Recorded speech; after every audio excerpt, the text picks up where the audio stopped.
और जय हिंद प्यारे साथियों, कैसे हैं आप सभी लोग। एकदम बढ़िया होंगे। आपका जो आरपीएफ कांस्टेबल थी उसकी आंसर की आ चुकी है। आंसर की आने के बाद कई लोगों के मन में डाउट होगा कट ऑफ कितनी जा सकती है। हम वर्तमान में रेलवे में कार्यरत भी हैं और मेरे बहुत सारे दोस्त आरपीएफ में, यहाँ पे भी काफ़ी स्टाफ है जो अभी रिसेंटली 2018 और 19 वाली भर्ती से आए थे। तो जितना भी सबका डाटा और सब लोगों से बातचीत करके जो मुझे अच्छा लग रहा है, जो मुझे अच्छा लगने का सेंस है, जो मुझे लग रहा है कि ये चीज़ें जाएंगी, मैं उस पर सिर्फ फोकस करूँगा, उस पर आपसे चर्चा करूँगा। तो आज हम लोग सिर्फ बात करते हैं कि जो आंसर किया है उसके बाद कट ऑफ कितनी जा सकती है, अगर ज़्यादा जाएगी तो उसके कारण क्या है, कम जाएगी तो उसके कारण क्या है। चलिए हम लोग बकवास नहीं करते हैं, सीधे हम लोग बढ़ते हैं अपने पेज की ओर। तो देखिए, सबसे पहले बात अगर बात की जाए तो इस बार जो आरपीएफ का कांस्टेबल का जो पेपर हुआ था 2025 में, इसमें जो टोटल पोस्ट थी वो थी 4208। वहीं पे जब पिछले बार की बात की जाए तब थी 8000 के आसपास। इस बार ठीक आधी पोस्ट है, यानी 4208, जिसके लिए 30 लाख लोगों ने आवेदन किया था। लेकिन आवेदन सब लोग कर लेते हैं, सब लोग पहुंचते नहीं हैं। 50% लोग फिर भी उपस्थित रहे, यानी 30 लाख का 50% नहीं, 15 लाख लोगों ने पेपर दिया।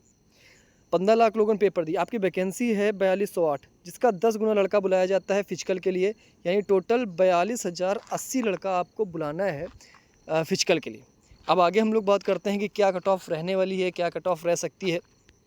अब देखिए, हम अगर बात करें 2018 की, 2018 में मेल कैंडिडेट की बात करें, पीएसटी में मेल कैंडिडेट, तो उन्होंने क्या किया था 2018 में मेल कैंडिडेट को सबको उन्होंने ग्रुप में बांट दिया था कि group A, group B, group C, group D.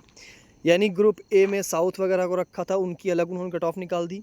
Group B में सेंटर और वेस्टर्न रेलवे वगैरह बीच का रख दिया उन्होंने, तो उसकी अलग गई। फिर उसके बाद ईस्ट की रख दी, फिर लास्ट में नॉर्थ रख दी, फिर एनएफआर रख दी, फिर आरपीएसएफ। ऐसे उन्होंने सबका अलग अलग, इतना मैं आपका टाइम वेस्ट नहीं करूँगा, आप खुद देख लीजिएगा पॉज करके कि सब ने सबका अलग अलग उन्होंने कट ऑफ दिया था कि हर एक जगह का अलग अलग है। अब आपने किस जगह का क्लियर किया है, आपको वहाँ पे नौकरी मिलेगी। क्योंकि हर आदमी चाहता है भाई घर के पास में लोग, ज़्यादातर सबको पता है कि जो लड़के होते हैं वो एनसीआर क्षेत्र के ज़्यादा लोग होते हैं। सबसे ज़्यादा कट ऑफ जाहिर सी बात एनसीआर वगैरह में जानी है। ये थी मेल की कट ऑफ 2018 वाली वैकेंसी का पीएसटी के लिए जो गई थी। मैं फाइनल की बात नहीं कर रहा हूँ, मैं पीएसटी की बात कर रहा हूँ। वहीं पे ये थी आपकी फ़ीमेल की कट ऑफ।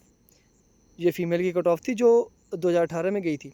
वही इसमें भी सबको ग्रुप में बांट दिया गया था और सबकी अलग अलग कट ऑफ दे दी गई थी। आप देख लीजिएगा फिर से पॉज करके कि क्या रही थी, और उसके बाद आप अपना आइडिया लगा लीजिएगा इस बार मेरे कितने।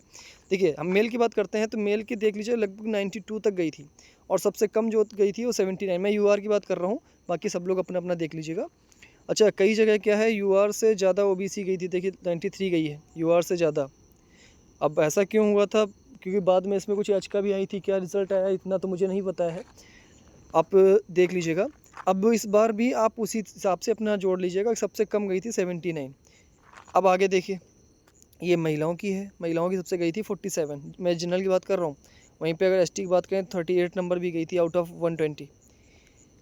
अब देखिए, इस बार जो बात करें तो इस बार टोटल जो एग्ज़ाम का पैटर्न था उसमें क्या था, आपके मैथ के टोटल 35 क्वेश्चन थे। वहीं पे रीजनिंग के टोटल 35 क्वेश्चन थे, 35 दूनी 70, और टोटल 50 क्वेश्चन आपके थे जीएस के, और टोटल क्वेश्चनों की संख्या थी 120। यानी 120 नंबर का आपका आरपीएफ का पेपर होता है, जिसमें 35 मैथ, 35 रीजनिंग और 50 जीएस थी। देखिए, मैथ और रीजनिंग एक ऐसे सब्जेक्ट हैं जिसमें लड़का 100% कर लेता है, और इस बार की जो रीजनिंग मैं बोलूँगा ये इजी टू मॉडरेट लेवल की थी, यानी ज़्यादा डिफ़िकल्ट नहीं थी, इजी टू मॉडरेट थी। यानी 35 में ज़्यादातर सबने 30 नंबर तो किए होंगे। वहीं पे मैथ की बात की जाए तो मैथ में 25 क्वेश्चन तो ऐसे थे जो आसानी से किए जा सकते थे। उसके बाद 5 क्वेश्चन ऐसे होते ही हैं जो आपको आएंगे नहीं, और 5 क्वेश्चन ऐसे थे जो टाइम ले सकते हैं। तो हम लोगों को पता है कि भाई एग्ज़ाम निकालना है तो 100% क्वेश्चन कभी नहीं किए जाते हैं। जो टाइम ले रहा है जाहिर सी बात उसको बाद में करेंगे, यानी 25 क्वेश्चन फिर भी करे जा सकते थे। जीएस की बात की जाए तो जीएस आपका स्कोरिंग होता है, जीएस स्कोर बनाता है, और जीएस इतना टफ नहीं था। जो आंसर की देखी होगी सब, कई लोगों को लग रहा होगा गलत बोल रहे हैं, लेकिन आंसर का आप देखिए, आपको खुद पता होगा कि जीएस इतनी टफ नहीं थी। कई क्वेश्चन आपने ऐसे गलत किए हैं जो आपको आते थे, लेकिन तो मैं फिर भी इसमें 50 में 30 नंबर मान के चल रहा हूँ। यानी 30 क्वेश्चन के आसपास आप जीएस कर सकते थे। 10 मान लो आपने गलत कर दिए तो 3 नंबर और आप घटा लो, मतलब 25 से 30 के बीच में आपके जीएस में एक्यूरेट होने चाहिए। आगे बात करते हैं, जो इस बार हार्ड शिफ्ट रही है जो कई लोगों के डाटा के हिसाब से, तो वो हार्ड शिफ्ट कौन कौन सी रही है ध्यान से दीजिएगा। 2 मार्च से अपना स्टार्ट हुआ था एग्ज़ाम, और टोटल 18 मार्च तक एग्ज़ाम चला था। 2 मार्च में शिफ्ट 1 और शिफ्ट 2 को हार्ड माना गया। वहीं 3 मार्च को थर्ड शिफ्ट को, 4 मार्च को फर्स्ट शिफ्ट को, 5 मार्च को थर्ड शिफ्ट, 6 मार्च 2 और 3 यानी सेकेंड और थर्ड शिफ्ट, 7 मार्च फर्स्ट और second shift, 9 March second shift, 10 March first और सेकेंड शिफ्ट, 11 मार्च में तीनों शिफ्ट, 12 में सेकेंड, 17 में सेकेंड और फर्स्ट दोनों, उसके बाद 18 में फर्स्ट और सेकेंड। यानी जो टोटल नॉर्मलाइजेशन होगा उसमें से जो ये शिफ्टें हैं 100% इन शिफ्टों को कुछ अलग आपको स्पेशल नंबर देखने को मिल सकते हैं। आप लोग देख लीजिएगा आपका कब था। इसके बाद हम लोग बात करते हैं अगला, तो यूआर की इस बार कट ऑफ के बारे में बात करते हैं। जो 2019 वाला और सबको लेके अगर हम बात करते हैं 2024 की जो वैकेंसी थी इसकी कट ऑफ क्या जानी चाहिए, यानी क्या जाएगी या फिर, तो ज़रा ध्यान से देखिएगा।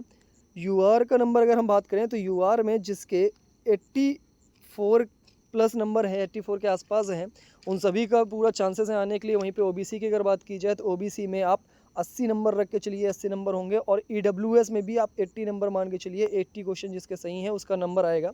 एससी की बात की जाए तो एससी में आपका 75 और एसटी में भी आपका 70 से 75 नंबर।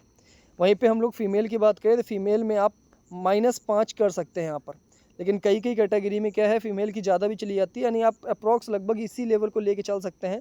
लेकिन पिछली जो कट ऑफ है उसको मद्देनजर रखते हुए आप -5 सब में कर सकते हैं। किसी किसी कैटेगरी में -10, जैसे ओबीसी में है -10 भी कर सकते हैं, यानी 70 नंबर तक अगर फीमेल के तो भी चलेगा।